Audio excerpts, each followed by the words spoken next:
सबसे पहले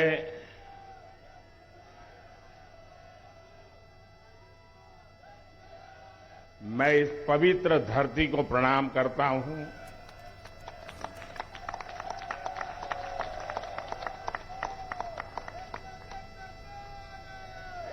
हमारे पूर्वजों को प्रणाम करता हूं और आप सबके माध्यम से मैं देशवासियों को आदरपूर्वक नमन करता हूं।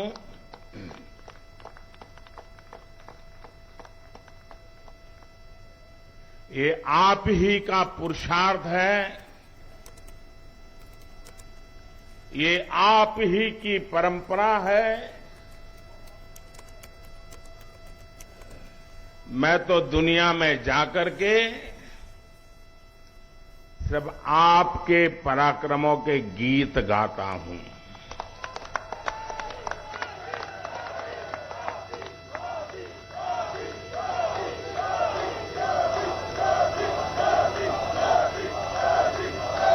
मैं दुनिया के देशों में जाकर के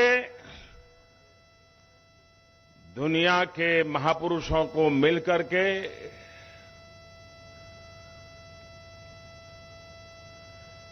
हिंदुस्तान के सामर्थ्य की बात करता हूं। हिंदुस्तान की युवा पीढ़ी की टैलेंट की चर्चा करता हूं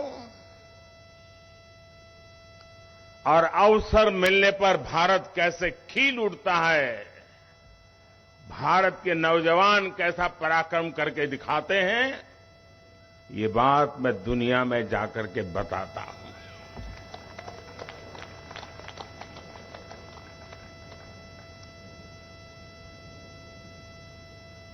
ये बात मेरे खाते में इतनी जाती है, ये बताते समय मैं संकोच नहीं करता हूं।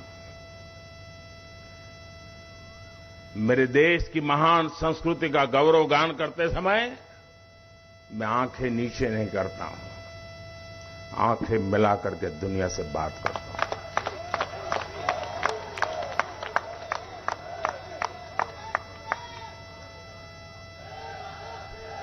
और ये सामर्थ्य क्यों आया है? ये सामर्थ्य इसलिए है क्योंकि हमारे देश ने पूर्ण बहुमत वाली सरकार बनाई है। आप सबने देश को पूर्ण बहुमत वाली सरकार बनाई है और जब पूर्ण बहुमत वाली सरकार का प्रतिनिधि विश्व के सामने जब कोई बात बताता है तो दुनिया ये विश्वास करती है कि ये अकेला नहीं बोल रहा है, 140 करोड़ लोग बोल रहे हैं।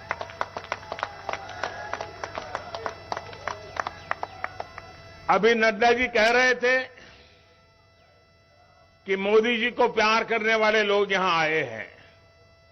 जी नहीं, ये कोई मोदी जी को प्यार करने वाले लोग नहीं है, ये मां भारती को प्यार करने वाले लोग।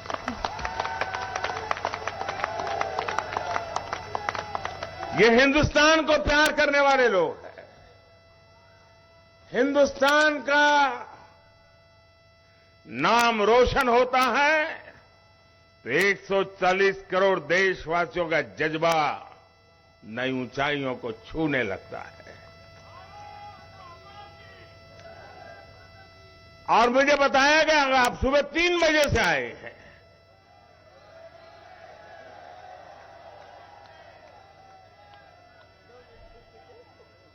भारत की दुनिया में सही पहचान बने, भारत का दुनिया में जय जयकार हो, कोई हिंदुस्तानी इतना खुशियों से भर जाता है कि रात को 3 बजे यहां आकर के पहुंच जाता है।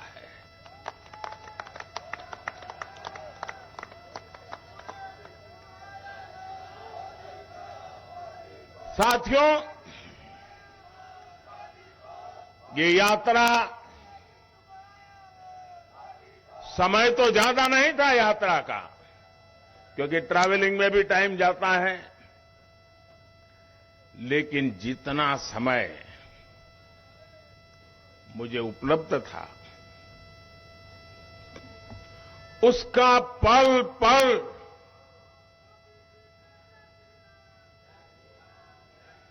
मैंने देश की बात करने में, देश की भलाई के लिए निर्णय करने में अपना समय पूरी तरह से उपयोग किया मैंने।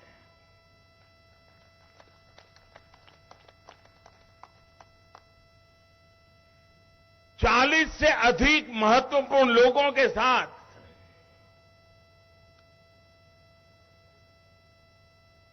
मिलने का अवसर मिला। और एक बात जो शायद हिंदुस्तान में जिसकी चर्चा बहुत कम है, और क्यों कम है वो तो समय बताएगा, जो भी नेता मिलते थे, खास करके G7 समूह जो दुनिया के समृद्ध देशों का समूह है, वे भारत में G20 के जो प्लानिंग हुआ है, और उनके देश के लोग उन मीटिंगों में यहां आए हैं, वापस जाकर के उन्होंने वहां रिपोर्टिंग किया है। भारत के नागरिकों ने G20 समूह की करीब 150 से ज्यादा मीटिंगें हो चुकी हैं। 100 से अधिक हिंदुस्तान के अलग अलग कोने में मीटिंगें हुई हैं, और दुनिया के 40-45 देशों के प्रतिनिधि उसमें आए हैं।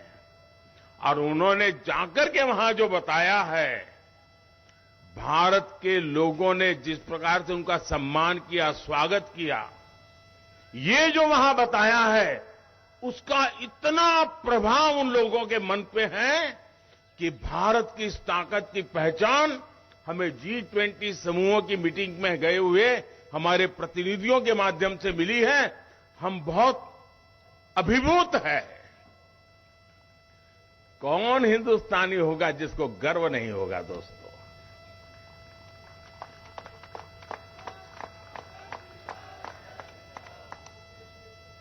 कभी कभी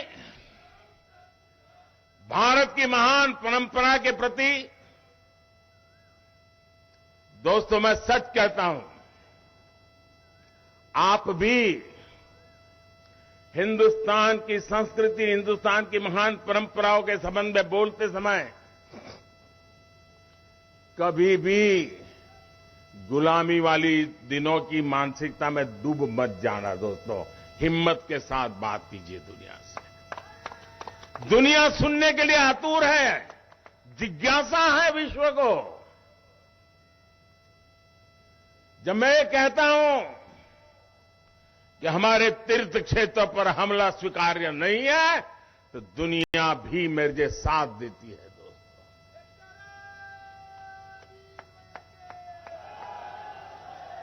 हिरोशिमा की धरती, जहां पर मानव संहार का भयानक घटना घटी थी, उस हिरोशिमा की धरती पर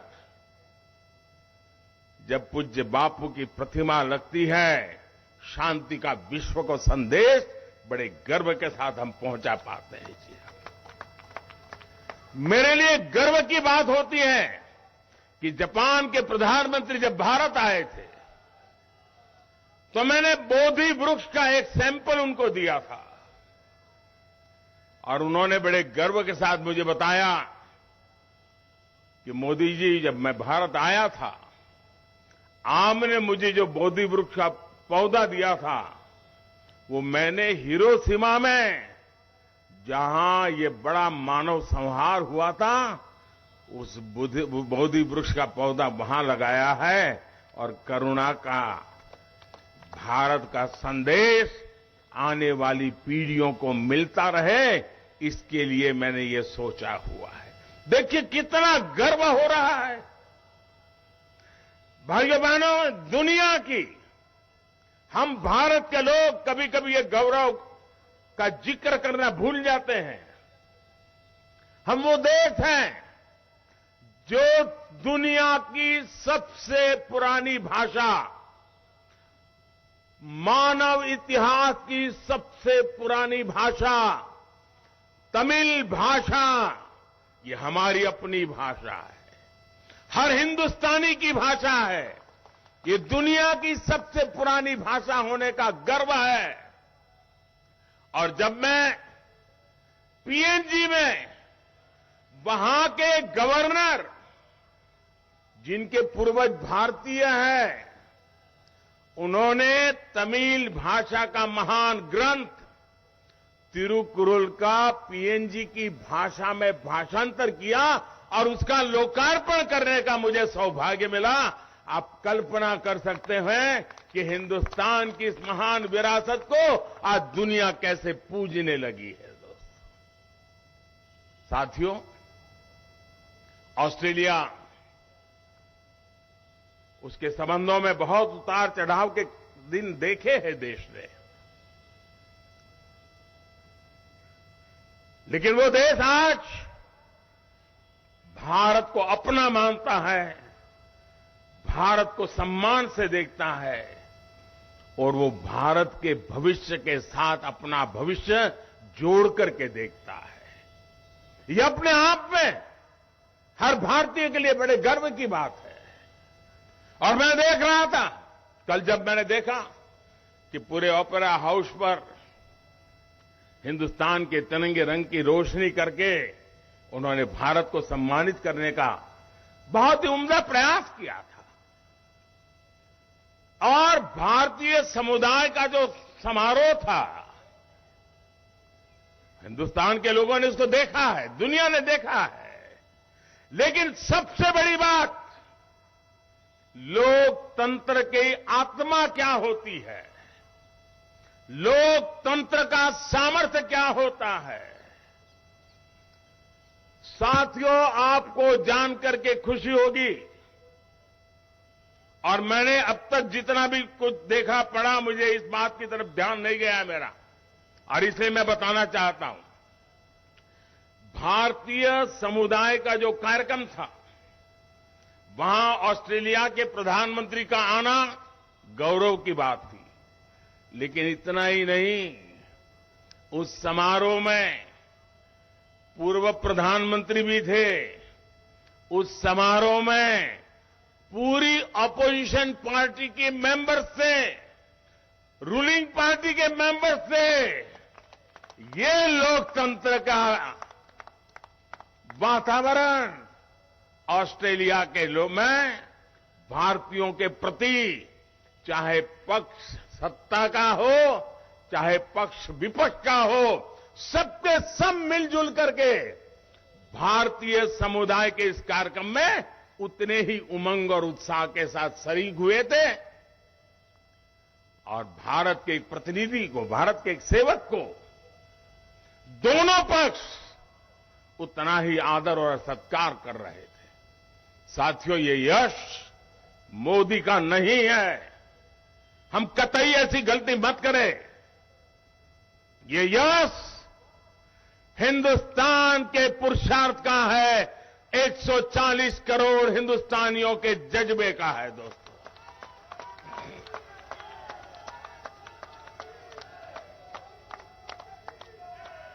साथियों, जब कोविड के खिलाफ दुनिया लड़ रही थी, एक एक व्यक्ति को जिंदगी बचाने के लिए एक एक परिवार जूझ रहा था। संकट बड़ा गहरा था। रास्ता सिर्फ अंधेरे के सिवाय कुछ नजर नहीं आ रहा था। इस बीमारी से कौन बचाएगा, कैसे बचाएगा, कौन सी जड़ी बूटी काम आएगी, दुनिया उलझन में थी।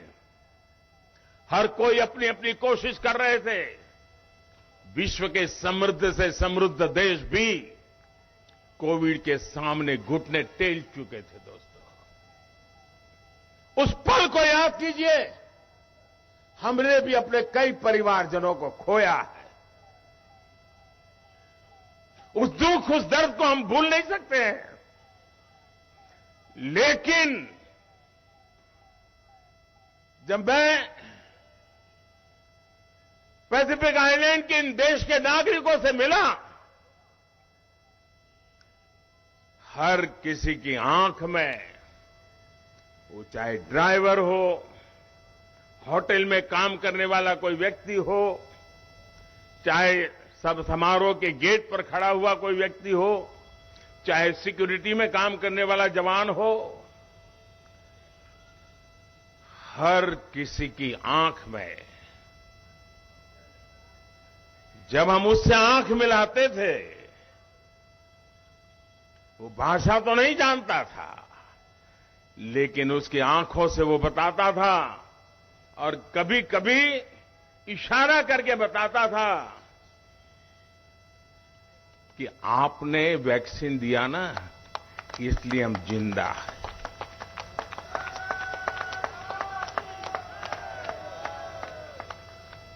दुनिया के कोटि कोटि लोगों की जिंदगी भारत की दवाइयों ने, भारत की वैक्सीन ने, और वो भी 140 करोड़ देशवासियों को संभालते संभालते औरों को भी संभालने में हम पीछे नहीं रहे। अभी कुछ दिन पहले मुझे जयशंकर जी बता रहे थे, हमारे विदेश मंत्री, वे लैटिन अमेरिका के देशों में गए थे। उन्होंने कहा कि मेरा लैटिन अमेरिका के देशों का अनुभव बिल्कुल नया है। मैंने कहा क्या हुआ?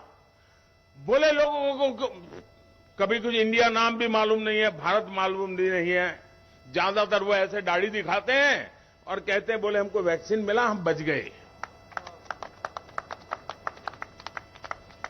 दुनिया में, और वो दुनिया याद कीजिए, जब हिंदुस्तान में मुझसे हिसाब मांगा जाता था कि मोदी तुमने दुनिया के लोगों को वैक्सीन देने की क्या जरूरत थी? ये बुद्ध की धरती है, ये गांधी की धरती है।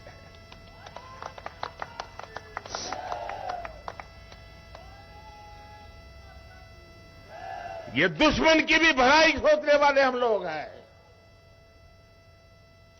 हम करुणा से प्रेरित लोग हैं।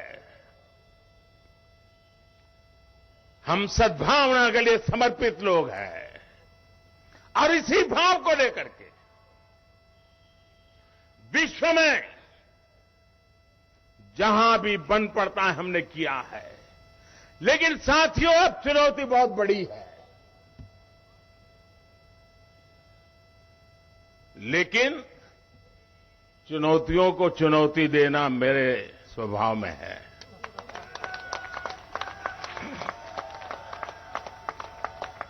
और चुनौती दो है। कभी किसी देश को अपनी जड़ों को मजबूत करना एक बहुत बड़ी चुनौती होती है। अपने गरीब से गरीब के लोगों को गरीबी से बाहर निकालना, उनकी आवश्यकताएं पूरी करना। ज्यादातर लोगों के जीवन में ये काम आता है। हमारे सामने दो काम एक साथ आए हैं। समय, लोग दुनिया इंतजार करने को तैयार नहीं है दोस्तों। हमारे सामने विश्व की अपेक्षाओं के अनुरूप भारत को नए शिखर पर ले जाना, ये बहुत बड़ी चुनौती है। विश्व की आशा आकांक्षाएं भारत से बढ़ रही है। विश्व की हर समस्या के समाधान में भारत कुछ रास्ता निकाले, भारत उस रास्ते पर हमारे साथ चले। भारत क्या सोच रहा है हमें बताएं। दुनिया के हर कोने से यही आवाज आ रही है। लेकिन साथ साथ 140 करोड़ का देश, मेरा दलित हो, पीड़ित हो, शोषित हो, वंचित हो, आदिवासी हो, गरीब हो, उनको भी इस समृद्धि के राह पर मुझे लेकर के जाना है। इसलिए पहली बार ऐसा हुआ है कि जड़ों की भी चिंता करनी है, शिखर की भी चिंता करनी है दोस्तों। लेकिन ये चुनौती भी 140 करोड़ देशवासियों के सामर्थ्य पर मुझे भरोसा है, हम करके रहेंगे, समय सीमा में करके रहेंगे और उसको हम पा करके रहेंगे। साथियों, मैं दुनिया में जब जाता हूं तो बातें तो करते ही करते हैं, अनेक विषयों पर अपनी स्पष्ट बात रखते भी हैं, लेकिन मैं कभी भी भारत की बात पहुंचाने का मौका नहीं छोड़ता। इस बार मैं जिन देशों में गया, ज्यादातर उसका मूल सामर्थ्य आदिवासी समाज से है, चाहे ऑस्ट्रेलिया हो, चाहे पैसिफिक आइलैंड के देश हो। और इसलिए इस बार मैं उनके लिए जो भेंट सौगात लेके गया था, वो मेरे देश के आदिवासियों के सम्मान को लेकर के गया था।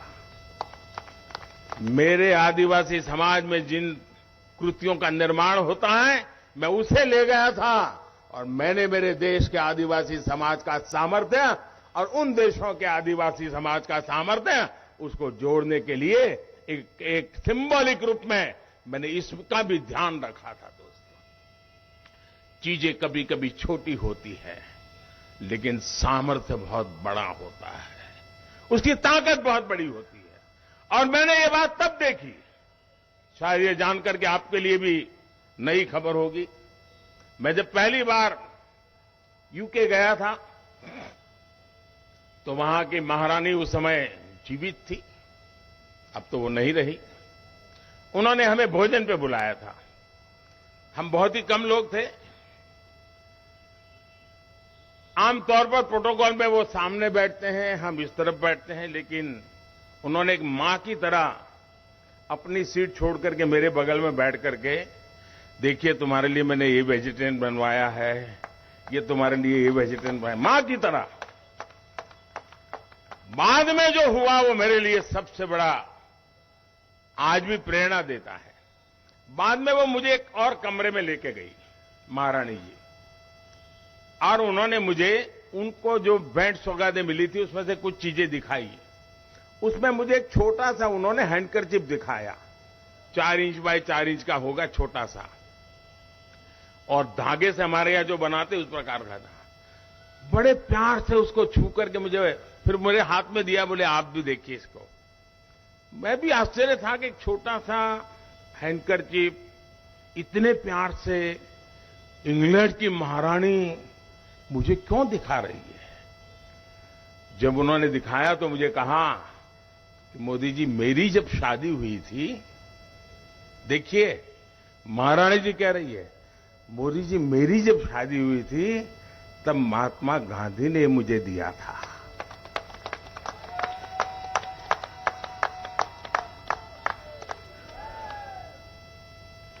एक छोटा सा हैंडकरचीफ, हाथ से बुना हुआ हैंडकरचीफ, महारानी के मन पर इतने दशकों के बाद भी प्रभाव पैदा करता था। तब से मैंने समझा था कि मेरे देश की हर एक चीज की ताकत है, हर एक चीज का सामर्थ्य है। और इसलिए इस बार मैं आदिवासी समाज की जो कलाकृतियों की रचना है, दुनिया के सामने लेके गया, और उन देशों को मैंने एक भेंट में दी, इस गर्व के साथ दी कि ये मेरा आदिवासी समाज है जिन्हें सदियों से महान परंपराओं को निभाया है। साथियों, आज विश्व की जैसे जैसे भारत का सम्मान बढ़ रहा है, भारत का सत्कार बढ़ रहा है, वैसे वैसे भारत से अपेक्षाएं बढ़ रही है। ये हम सबका काम है कि हम मिलजुल करके देश को इतनी तेजी से आगे बढ़ाए, इतनी तेजी से आगे बढ़ाए, ताकि दुनिया की अपेक्षाओं को पूरा करने में हम कभी पीछे न रहे। मैं फिर एक बार, इतने जल्दी जल्दी सुबह 3 बजे से यहां पहुंचना, इस प्रकार से स्वागत सम्मान करना, स्वयं राष्ट्रीय अध्यक्ष जी का यहां आना, दोस्तों ये प्यार मैं कभी भूल नहीं सकता हूं।